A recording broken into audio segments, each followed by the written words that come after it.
Assalamualaikum warahmatullahi wabarakatuh. Perkenalkan, nama saya Anissa Rizky Amalia dari SMP 1 Cilenyi. Kali ini saya akan membacakan cerita pendek saya tentang liburan Idul Fitri bersama keluarga dan teman. Hari pertama Idul Fitri di Bandung terasa penuh kebahagiaan.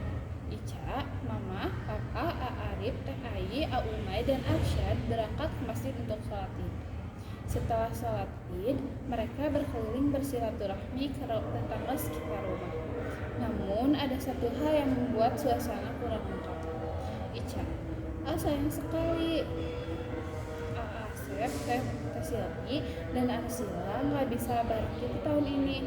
Nah, iya, mereka di Bekasi dulu, tapi besok mereka datang. Jadi tetap bisa kumpul, nak.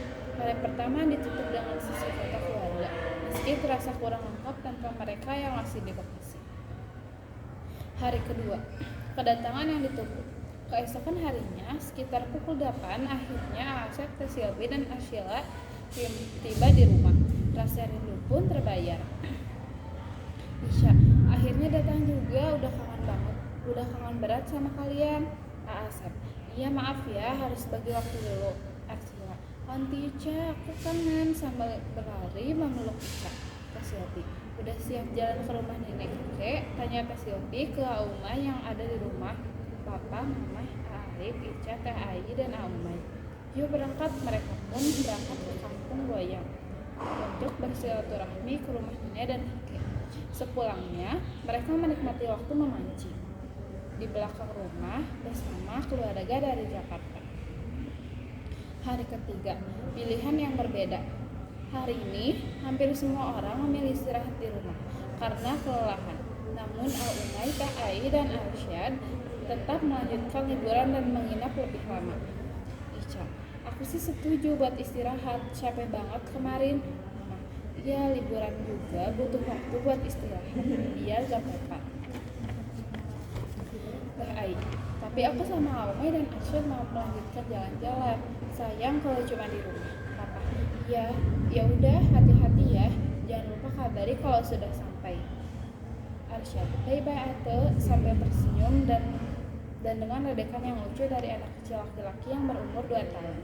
Aku mau pergi sama ibu dan papa. Kita mau jalan-jalan kemana, Bu? Pak? Teh Ayi dan Umay menjawab, rahasia, pokoknya kita bakal jalan-jalan dulu. Mereka pun berangkat, sementara yang lain memilih beristirahat di rumah. Hari keempat, masalah di restoran. Dari pagi hingga sore, Papa, Mama, Asep, Teh Silvi, Arif, Ica, dan Arsila mengunjungi rumah dan kakek nenek yang berada di Cigugur. Tiba di sore hari, mereka pergi ke Mall Sumarekon Bandung. Malamnya, mereka makan malam bersama. Namun ada kendala tak terduga. Ica, kok makan kita lama banget sih datangnya? Udah setengah jam, tanya Ica ke Teh Silvi. Teh Silvi menjawab, iya, yang lain udah makan, kita masih nunggu, gimana nih? Asep, sabar ya, panggilin dulu pelayan ya. Sambil memanggil pelayan. Asep, dan maaf, makanan untuk di meja kami ada yang belum datang, bisa dicek? Pelayan, oh iya, mohon maaf, kami cek dulu ya. Setelah beberapa menit, akhirnya makanan Ica dan Teh Silvi datang. Meski sempat kesal, mereka mencoba menikmati makanan malam tersebut. Ica, akhirnya lapar banget. Teh Silvi, lain kali kita tanya dulu kalau lama, biar gak nunggu kelamaan. Hari kelima, kejadian di kebun binatang Bandung. Arsila, hari ini kita semua pergi ke kebun binatang Bandung kan, Pak? Tanya Arsila ke Papa. Atau Asep, iya nah, kita semua akan pergi ke kebun binatang Bandung sama Aki, Min, Aunty Ica, Mama Silvi, Om Arif, Om Umay, Bia, dan Arsyad. Arsila, yeay. Namun Ica mengalami masalah lain. Ica, aduh gigi aku sakit banget, pipi aku bengkak. Mama, kalau sakit nggak usah maksa ikut. Ica, nggak apa-apa, aku tetap mau ikut. Akhirnya dengan full team family kita bisa berangkat ke kebun binatang Bandung. Sesampainya di kebun binatang Bandung, mereka dihampiri pedagang masker yang bersikeras. agar mereka membeli. Pedagang, ibu ini wajib pakai masker ya, ada pertunjukan gajah dan hewan lainnya di dalam sana. ASF, serius? Kok belum sebelumnya nggak ada aturan kayak gini? Pedagang, iya pak, ini demi keselamatan dan kenyamanan. Karena tidak ingin terjadi masalah, mereka pun membeli masker tersebut dengan harga yang cukup mahal. Meskipun setelah masuk ternyata tidak ada peraturan yang mewajibkan memakai masker. Kata Silti, tuh kita ketipu, udah mahal gak wajib pula. Asep, ya udah lah, anggap aja sedekah. Ica, pelajaran baru nih, lain kali jangan langsung percaya deh. Meskipun kecewa, mereka tetap menikmati waktu bersama dengan melihat berbagai hewan. Hari ke-6, perpisahan. Hari ini, Asep, Silpi, dan Arsila harus pulang ke Bekasi. Ica, duh gak rela kalian pulang, kapan kita kumpul lagi? Asep, insya Allah nanti ada waktu dan rezeki kita akan kumpul dan pulang lagi. Arsila, aku gak mau pulang, mau sama Onti Ica. Silpi, nanti kita video call biar gak kangen. Hari ke-7, pengalaman naik transportasi. Hari ini, Isya dan Anissa pergi ke mall menggunakan transportasi umum.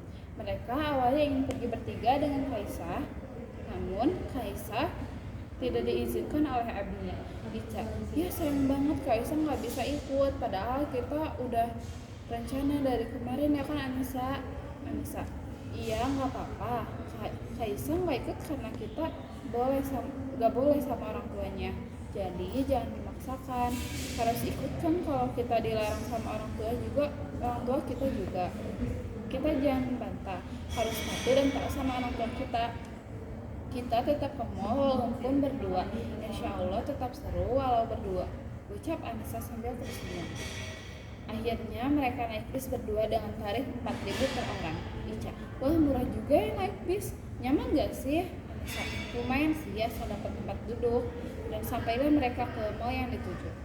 Setelah puas jalan di mall, mereka pun melakukan foto booth.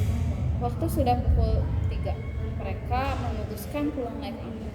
Namun mereka terkejut dengan tarif yang dikenakan di angkot. Ica, loh kok jadi 15.000? Mahal banget. Anissa, iya padahal tadi kita naik bis cuma 4.000, harusnya angkot lebih murah. Ica, duh kapok deh, harusnya tadi kita naik bis aja lagi. Anissa, ya udahlah, pengalaman next time kita lebih cermat lagi buat pilih transportasi. Meskipun kesal, mereka tetap menikmati hari mereka dan tertawa sepanjang perjalanan pulang. Meski banyak kendala dan kekecewaan selama liburan Idul Fitri ini, Ica menyadari bahwa kebahagiaan tidak selalu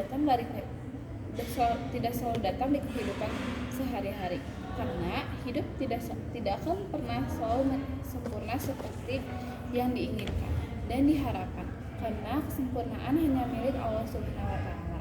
Dan yang terpenting adalah nikmat setiap momen bersama keluarga dan teman dengan hati yang senang, ikhlas, dan tulus, karena itu akan membuat kita bahagia. Terima kasih. Wassalamualaikum warahmatullahi wabarakatuh.